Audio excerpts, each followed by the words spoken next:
कहानी की शुरुआत में हम एलियट और उसकी बेटी रिडली को देखते हैं, जो गाड़ी में एक मीटिंग के लिए जा रहे थे। रिडली की मां के गुजर जाने के बाद उसे अपने पिता को अकेला छोड़ना पसंद नहीं था और वो अक्सर उनकी बिजनेस मीटिंग्स में साथ चली जाती। उसके चेहरे पर हाल ही में काफी सारी फुंसियां निकल आई थी, तो रास्ते में उसके पिता उसे समझा रहे थे कि इतना मत सोचा करो, इस उम्र में सबके साथ होता है ये। अब जिस आदमी के साथ एलियट को डील पूरी करनी थी, उसका फोन आया। वो गुस्से में एलियट पर चिल्लाने लगा कि तुम मीटिंग के लिए लेट हो। एलियट ने माफी मांगी और बहुत सारे बहाने बना दिए, लेकिन अचानक नेटवर्क बंद हो गया और कॉल कट गया। अब एलियट जल्दी पहुंचने के लिए तेजी से गाड़ी भगाने लगा। अचानक रोड पर एक जानवर आ गया और गाड़ी उससे टकरा गई, जिसके बाद गाड़ी घूमते हुए रोड की साइड पर जाकर रुकी। कुछ देर बाद सब कुछ थोड़ा शांत हुआ। एलियट ने अपनी बेटी रिडली से पूछा कि तुम ठीक तो हो। सब कुछ नॉर्मल देखकर दोनों गाड़ी से उतरे और उस जानवर को देखने गए। रिडली ने देखा कि वो कोई आम जानवर नहीं है, वो एक अजीब सा घोड़ा है जिसके सर पर एक सींग था, यानी एक यूनिकॉर्न।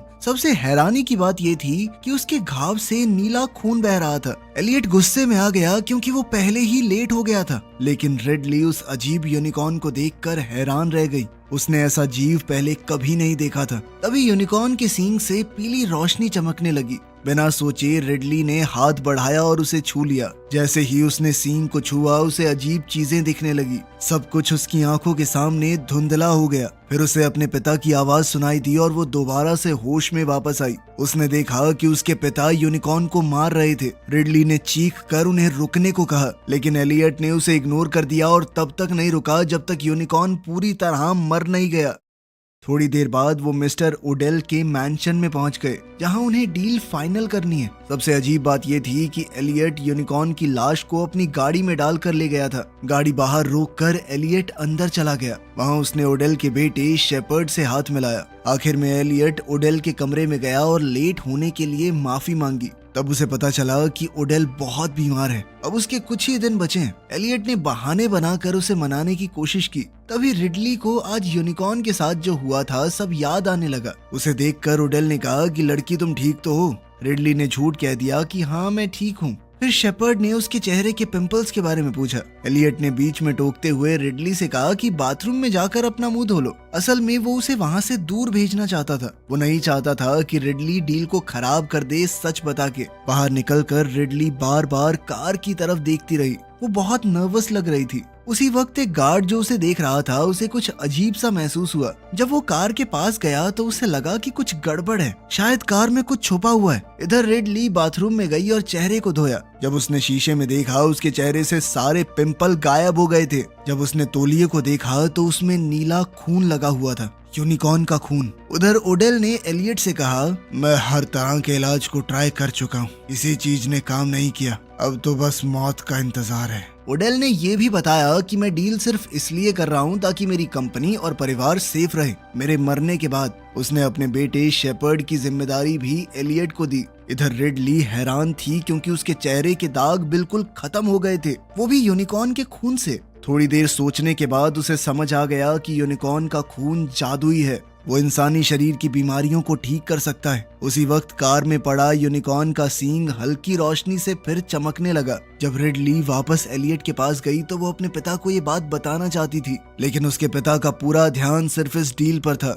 रिडली ने अपने पिता से यूनिकॉर्न के बारे में पूछा। एलियट ने कहा कि अगर मेरी बात मानोगी और अच्छे से पेश आओगी आज, तो उसके बाद तुम जो भी कहोगी मैं मान लूंगा। लेकिन बात पूरी होने से पहले ही कार में अजीबोगरीब हरकत शुरू हो गई। अंदर पड़ा यूनिकॉर्न हिलने लगा। ये देखकर एलियट तुरंत ओडेल के पास गया और उनसे माफी मांगी। कहा कि मुझे अभी जरूरी है, थोड़ा कहीं जाना पड़ेगा, मैं बाद में मिलता हूँ। लेकिन ओडेल गुस्सा हो गया और कहने लगा कि तुम्हें किसी और के टाइम की बिल्कुल परवाह नहीं है, बेकार आदमी हो तुम। एलियट ने समझाया कि सर अभी बहुत जरूरी है, वरना मैं क्यों जाता बताइए। तभी एक गार्ड रिडली के पास आया और पूछा कि तुम इतनी परेशान क्यों लग रही हो। रिडली जवाब देने ही वाली थी कि अचानक एलियट की कार से जोरदार आवाज आई। सब लोग भागकर बाहर गए ये देखने के लिए कि हुआ क्या। अचानक यूनिकॉर्न फिर से जिंदा हो गया और कार को तोड़ने लगा बाहर निकलने के लिए। ये देखकर सब लोग काफी डर गए क्योंकि यूनिकॉर्न का रूप बहुत अजीब और डरावना लग रहा था। उसी पल गार्ड ने तुरंत गोली चला दी और यूनिकॉर्न को वहीं मार दिया।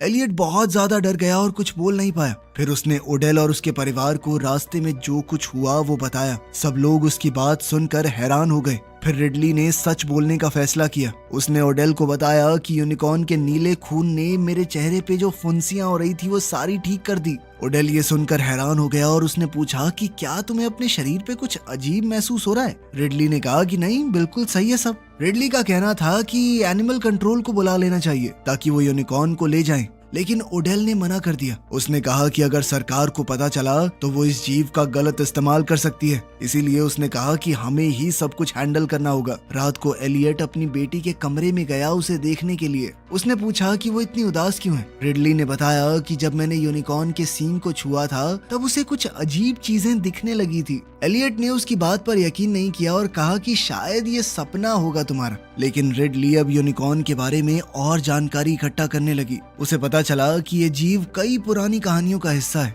एक वक्त था जब एक शाही परिवार ने उसे पालतू जानवर बना रखा था। बाद में जब उन्हें उसकी जादुई शक्तियों का पता चला तो उन्होंने उसे मार दिया ताकि उसकी ताकत को हासिल कर सकें। कुछ समय बाद यूनिकॉर्न वापस से जिंदा हुआ और उसने पूरे परिवार से बदला लिया। ये कहानी पढ़कर रिडली और ज्यादा डर गई। सोने के बाद उसे बुरे सपने आने लगे। उसने देखा कि वो जंगल में भाग रही है और फिर जब नीचे देखा तो वो खुद यूनिकॉर्न के शरीर के अंदर थी। डर कर वो जाग गई। उसे समझ नहीं आ रहा था कि क्या हो रहा है। जैसे ही उसने आंखें खोली कुछ अजीब आदमी उसके सामने खड़े हो गए। उन्होंने उसे और एलियट को बांध दिया। वो कुछ साइंटिस्ट निकले जिन्हें ओडेल ने बुलाया था ताकि वो टेस्ट कर सकें कि नीले खून का उन पर क्या असर हुआ था। टेस्ट खत्म होने के बाद रिडली ने अपने पिता को सपने के बारे में सब कुछ बता दिया। एलियट ने कहा कि ये सब भूल जाओ, ज्यादा मत सोचो। इधर डॉक्टर्स ने यूनिकॉर्न के खून का टेस्ट पूरा किया और पता चला कि ये बहुत अजीब खून है। ये किसी भी इंसानी बीमारी को ठीक कर सकता है। साइंटिस्ट ने ये बात ओडेल को बता दी और कहा कि आगे तो किसी के ऊपर इस्तेमाल करके ही पता चलेगा। ये सुनते ही ओडेल खुश हो गया। उसने कहा कि मुझे लगाओ ना इंजेक्शन।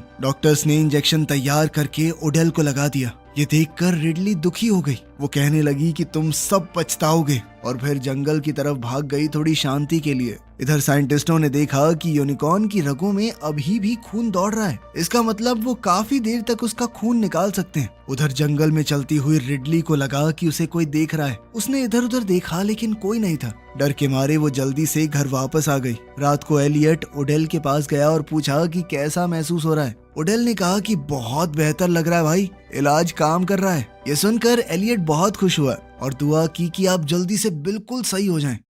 इधर रिडली अभी भी यूनिकॉर्न के बारे में और जानकारी जमा कर रही थी। ओडेल के बेटे शेपर्ड ने उसे देख लिया और उसकी मदद करने का फैसला किया। उसने अपना प्रिंटर दे दिया ताकि रिडली यूनिकॉर्न की फोटोज और इन्फॉर्मेशन को प्रिंट करके आराम से पढ़ सके। तभी उसके पिता ओडेल अचानक से उसके सामने आ गए। अब वो बिल्कुल ठीक लग रहे थे। ओडेल ने तुरंत सभी डॉक्टर्स को बुलाया और ऑर्डर दिया कि जितना हो सके उतना नीला खून निकालो ताकि वो हमेशा के लिए किसी भी बीमारी का इलाज अपने पास रख सके।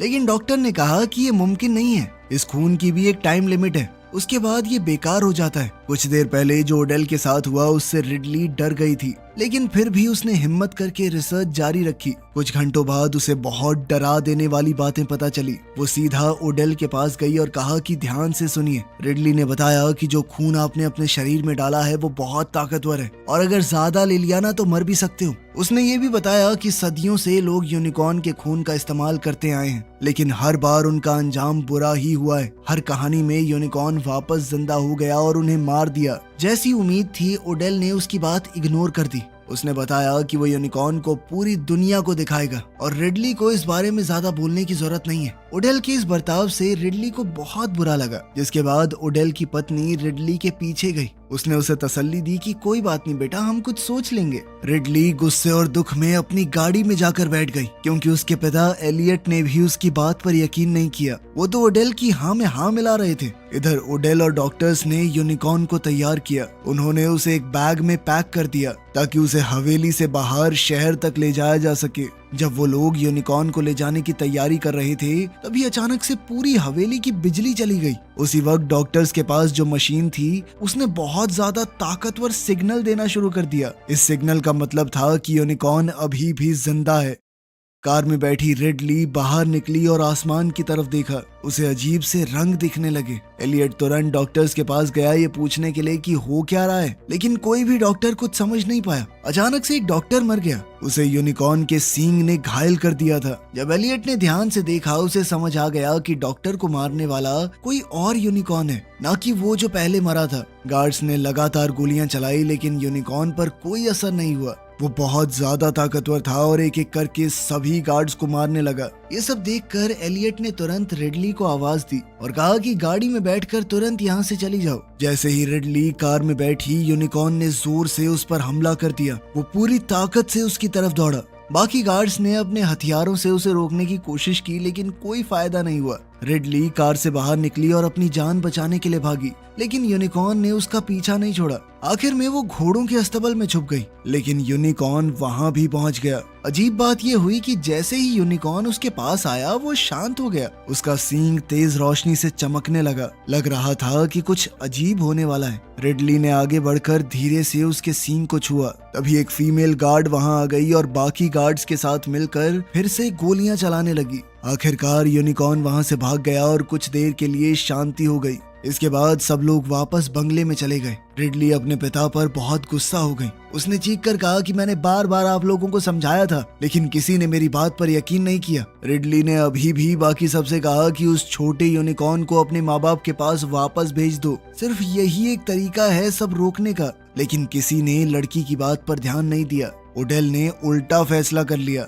उसने कहा कि इसे छोड़ना क्यों है, इसके माँ बाप को भी पकड़ लेते हैं। उसने हंटर्स की टीम बनाई और जंगल की तरफ निकल गया यूनिकॉर्न पकड़ने के लिए। एलियट भी उनके साथ जाने की तैयारी में है, लेकिन रिडली उसके पास आई और उसे रोकने की कोशिश की। वो रोई और कहा कि जंगल मत जाओ, लेकिन हमेशा की तरह एलियट नहीं माना। उसने कहा कि मैं ओडेल को अकेला नहीं छोड़ सकता, तो जाना पड़ेगा। इधर शेपर्ड डॉक्टर के पास गया यूनिकॉर्न के खून के सैंपल लेने। उसे लगा कि ये खून उसे बहुत ताकत देगा और फिर वो किसी भी खतरे का सामना कर पाएगा। उसने खून को सुखाकर एक पाउडर बनाया और अपनी नाक से खींच लिया। जैसे ही उसने खून का इस्तेमाल किया, उसके साथ अजीबोगरीब चीजें होने लगी। उसका शरीर बदलने लगा। उसे समझ नहीं आ रहा था कि हो क्या रहा है। उसी वक्त रिडली को भी कुछ बुरा महसूस होने लगा। उसने गाड़ी में बैठकर भागने का सोचा, लेकिन ऐन मौके पर उसने अपना फैसला बदल दिया। वो अपने पिता को अकेला नहीं छोड़ना चाहती थी। तभी उसने आसमान में एक तेज अजीब रोशनी देखी। वो तुरंत कार से उतरकर मैंशन के अंदर गई और अपने रिसर्च पेपर देखने लगी,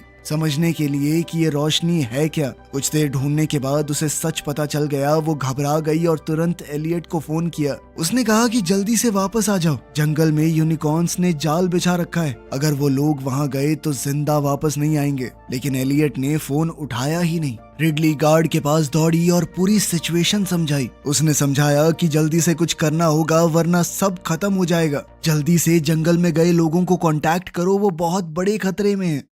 इधर डॉक्टर यूनिकॉर्न का सींग काटने की कोशिश कर रही थी। अजीब बात यह है कि वो सींग लगातार चमक रहा था, मानो एनर्जी से भरा हुआ हो। तभी अचानक एलियट को मैसेज मिल गया, लेकिन अब बहुत देर हो चुकी थी। अचानक यूनिकॉर्न उनके सामने आ गया और एक एक करके सभी हंटर्स को मारने लगा। एलियट ने नाइट विजन गॉगल्स पहनकर यूनिकॉर्न की सही जगह देख ली। उसने जल्दी से ओडेल को पकड़ा और दोनों भागकर वापस मैंशन में आ गए। लेकिन खतरा अभी टला नहीं था। यूनिकॉर्न भी उनका पीछा करता हुआ हवेली के अंदर आ गया। जब एलियट और ओडेल भागने की कोशिश कर रहे थे, तब एक और यूनिकॉर्न सामने आ गया। दोनों यूनिकॉर्न्स ने ओडेल को घेर लिया। ओडेल ने शांति से उनसे बात करना शुरू किया। उसने प्यार से कहा और एक यूनिकॉर्न थोड़ा शांत हो गया। लेकिन जैसे ही ओडेल ने उसके सींग पर हाथ रखना चाहा, दूसरा यूनिकॉर्न पीछे से आया और उस पर हमला कर दिया। ओडेल की मौके पर ही मौत हो गई और तभी रिडली छोटे यूनिकॉर्न को लेकर आई। वो उसे उसके माँ बाप को वापस देना चाहती थी, ताकि वो शांत हो जाएं और इंसानों पर हमला बंद कर दें।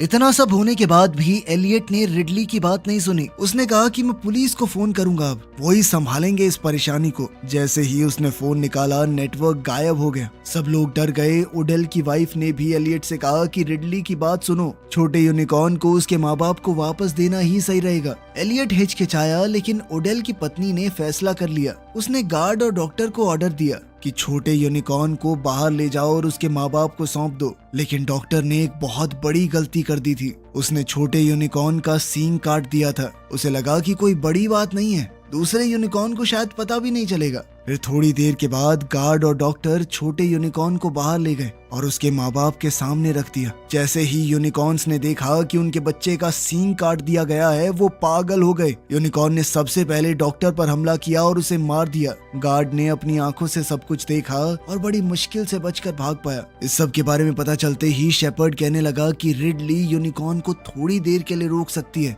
और उस वक्त में हम लोग यहाँ से भाग सकते हैं। एलियट हैरान हो गया और पूछने लगा कि बस रिडली क्यों रोक सकती है उन्हें। शेपर्ड ने समझाया कि यूनिकॉर्न कभी रिडली को नुकसान नहीं पहुंचाएंगे, क्योंकि सिर्फ रिडली ही थी जिसने उनकी ताकत छीनने की कोशिश नहीं की। बाकी सबकी नीयत में खोट है, लेकिन रिडली ने तो बस हमेशा यूनिकॉर्न्स को समझने की कोशिश की। अब हालात और ज्यादा डरावने हो गए। एलियट डर के मारे ओडेल की पत्नी के पास गया और कहा कि मैं इस सब का हिस्सा नहीं बनना चाहता। उसने कहा कि ये तुम लोगों की गलती है और तुम ही इसे ठीक करो। उसी पल शेपर्ड के शरीर में अजीब बदलाव शुरू हो गए। उसकी आंखों से तेज रोशनी निकलने लगी और कोई अनजान ताकत उसे कंट्रोल करने लगी। जब रिडली और एलियट भागने की कोशिश कर रहे थे, शेपर्ड उनके सामने आ गया और उसने रिडली को पकड़ लिया और जैसे ही वो उसे नुकसान पहुंचाने वाला था, दोनों यूनिकॉर्न अचानक से वहां आ गए। एलियट और रिडली ने मौके का फायदा उठाया और एक तरफ भाग गए, जबकि शेपर्ड और उसकी माँ दूसरी तरफ भागे। उनके पास अभी भी छोटे यूनिकॉर्न का सींग था। रास्ते में शेपर्ड की माँ ने उससे पूछा कि प्लान क्या है। इस पर शेपर्ड ने कहा कि मैं अपना घर छोड़कर भागूंगा नहीं। उसने कहा कि मैं दोनों बड़े यूनिकॉर्न्स को पकड़ूंगा, फिर उनकी जादुई ताकत अपने अंदर खींचकर दुनिया का सबसे ताकतवर इंसान बन जाऊंगा मैं। लेकिन फिर शेपर्ड ने अपना डिवाइस देखा और शॉक हो गया। यूनिकॉर्न का सींग गायब था। तब जाकर सच सामने आया। एलियट ने सींग को चुरा लिया था। वो अब अपनी बेटी रिडली के साथ बैठा हुआ था। पछतावा दिखाते हुए उसने अपनी बेटी से माफी मांगी। आंखों में आंसू लेकर उसने कहा कि मैंने हमेशा अपने काम पर ज्यादा ध्यान दिया। वो बार बार कहती रही, लेकिन उसकी बात नहीं मानी। रिडली उनकी बात सुनकर इमोशनल हो गई। वो रोई और अपने पिता को गले लगा लिया। तभी शेपर्ड और उसकी माँ हॉल में दौड़ते हुए आए, लेकिन उनका पीछा कर रहे यूनिकॉर्न ने शेपर्ड की माँ को पकड़कर मार दिया। इधर एलियट ने रिडली को बालकनी में बंद कर दिया ताकि यूनिकॉर्न उस तक पहुंच ना सके। फिर वो खुद आगे बढ़ा और जानबूझकर यूनिकॉर्न के सामने भाग गया ताकि उसका ध्यान अपनी तरफ खींच सके और रिडली को भागने का मौका मिल जाए। कई कोशिशों के बाद रिडली बालकनी से निकलने में सफल हो गई। बाहर आकर उसने देखा कि यूनिकॉर्न उसके पिता का पीछा कर रहा है। वो एलियट को मारने का पूरा मन बना चुका था। वो भागने वाली थी, तभी अचानक शेपर्ड सामने आ गया। उसके हाथ में तीर है। उसने धमकी दी कि रिडली उसके साथ चले। मजबूरी में रिडली उसके साथ कोर्टयार्ड में चली गई। वहाँ छोटा यूनिकॉर्न भी था। तभी उस यूनिकॉर्न का बाप वहाँ पर आ गया। वो बहुत गुस्से में है, बदला लेने को एकदम तैयार। लेकिन जैसे ही उसने रिडली को देखा, उसका गुस्सा धीरे धीरे शांत हो गया। वो पास आया और रिडली के पैरों के पास घुटनों पर बैठ गया। जैसे ही यूनिकॉर्न उन पर भरोसा कर रहा था, शेपर्ड ने मौके का फायदा उठाया और तुरंत आगे बढ़कर रस्सी से यूनिकॉर्न के पैर बांध दिए। रिडली ने उसे रोका, कहा कि बहुत बड़ी गलती कर रहे हो तुम। लेकिन शेपर्ड ने हमेशा की तरह नहीं सुना। उसने घमंड में टूटकर कहा कि मैं जानता हूँ मैं क्या कर रहा हूँ, कोई नहीं रोक सकता मुझे। तभी एक और आवाज आई। वो यूनिकॉर्न की माँ थी। सबने मुड़कर देखा, एलियट उसके साथ खड़ा था। उसने छोटे यूनिकॉर्न के सींग की ताकत से उसे रोक लिया था। लेकिन हैरानी की बात यह थी कि जैसे ही माँ यूनिकॉर्न रिडली के पास आई, वो भी शांत हो गई और उसके पैरों के पास लेट गई। रिडली की मौजूदगी में सारे यूनिकॉर्न एकदम शांत थे। मौका देखकर शेपर्ड ने उसके पैर भी बांध दिए। अब ये देखकर एलियट गुस्से से फट गया। उसने सींग उठाया और शेपर्ड पर हमला कर दिया। लेकिन शेपर्ड अब इंसानों जैसा नहीं रहा। यूनिकॉर्न के खून ने उसे बहुत ज्यादा ताकतवर बना दिया था। उसने एलियट के वार को रोक दिया और तीर से एलियट पर जोरदार हमला किया। एलियट जमीन पर गिर गया। रिडली घबरा कर उसके पास दौड़ी। वो जोर जोर से रोई क्योंकि एलियट बहुत ज्यादा घायल हो गया था और उसका खून बह रहा था। लेकिन इससे पहले कि वो कुछ करते, शेपर्ड फिर से हमला करने आया। उसने यूनिकॉर्न का सींग उठाया और एलियट को खत्म करने के लिए आगे बढ़ा। तभी बड़ा यूनिकॉर्न रस्सी तोड़कर आजाद हो गया। वो पूरी ताकत से दौड़ा और शेपर्ड को जोरदार लात मारी। शेपर्ड हवा में उछलकर जमीन पर गिरा और वहीं मर गया। उधर एलियट भी अब अपनी आखिरी सांसें ले रहा था। उसने रिडली का हाथ पकड़ा और धीरे से बोला, मरने से पहले एक बात जानना चाहता हूँ। जब तुमने पहली बार यूनिकॉर्न के सींग को छुआ था, तुमने क्या देखा? रिडली ने आंसू पोंछते हुए बताया कि मैंने कुछ अजीब चीजें देखी थी। ऐसी चीजें जो वो यूनिकॉर्न मुझे दिखाना चाहता था, उसकी दुनिया, उसका जन्म, उसका दर्द। मुझे उन सब के बीच अपनी माँ की कुछ यादें भी दिखी, वो पल जो आप शायद भूल चुके हैं। एलियट हल्का सा मुस्कुराया। उसने अपनी बेटी की आंखों में देखा और कहा कि मुझे माफ कर दो रिडली। और कुछ ही सेकंडों बाद वो मर गया। रिडली अपने पिता को गले लगाकर लगातार रोती रही। उसे यकीन नहीं हो रहा था कि वो उन्हें दोबारा कभी नहीं देखेगी। तभी एक चमत्कार हुआ। यूनिकॉर्न का पिता शांत होकर रिडली के सामने खड़ा हो गया। फिर उसने अपनी ताकत मादा यूनिकॉर्न के साथ जोड़ दी और दोनों ने मिलकर एक तेज रोशनी बनाई अपनी जादुई ताकत से। उस रोशनी ने छोटे यूनिकॉर्न का टूटा सींग वापस जोड़ दिया और कुछ ही पल बाद एलियट के घाव भरने लगे।